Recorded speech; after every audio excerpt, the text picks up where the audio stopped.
നമസ്കാരം, എല്ലാവർക്കും happy Easter. ഇന്ന് മരണത്തെ തോൽപ്പിച്ച് മനുഷ്യവംശത്തെ മുഴുവൻ വിമോചിപ്പിച്ച ക്രിസ്തുവിൻ്റെ ഉയർപ്പ് പെരുന്നാളാണ്. ക്രിസ്തുവിലൂടെ മരിച്ചുയർത്തവരെല്ലാം എന്ന് പറഞ്ഞാൽ സകലരും പുതിയ മനുഷ്യരാണ്.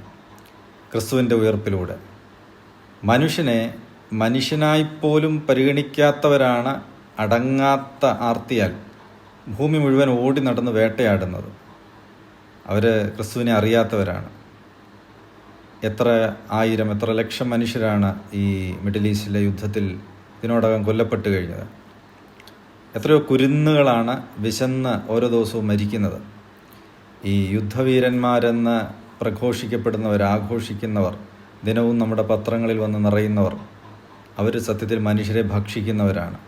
അവർ മനുഷ്യരേ അല്ല. ക്രിസ്തു ഈസ്റ്ററിന് നൽകുന്ന സന്ദേശം സ്നേഹവും സമാധാനവുമാണ്. യുദ്ധം എല്ലാ വിധത്തിലും മനുഷ്യവിരുദ്ധമാണ്.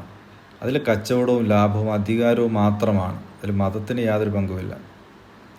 വേഗം യുദ്ധം അവസാനിക്കട്ടെ എന്ന് പ്രാർത്ഥിക്കാം. നമ്മുടെ നാട്ടിൽ ഇത് ജനാധിപത്യത്തിൻ്റെ ഉത്സവകാലമാണ്. അതിനും ഈ ഈസ്റ്ററിൽ വളരെ പ്രസക്തിയുണ്ട്.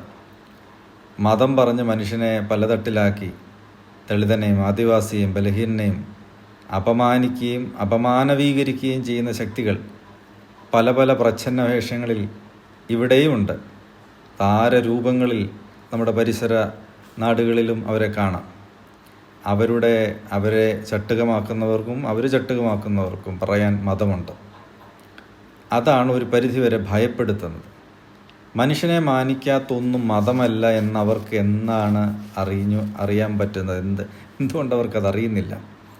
ഈ സഹതായുടെ പേരും വ്യാളിയുടെ സ്വഭാവമായി നടക്കുന്നവർ നമ്മുടെ നാട്ടിലുണ്ട്.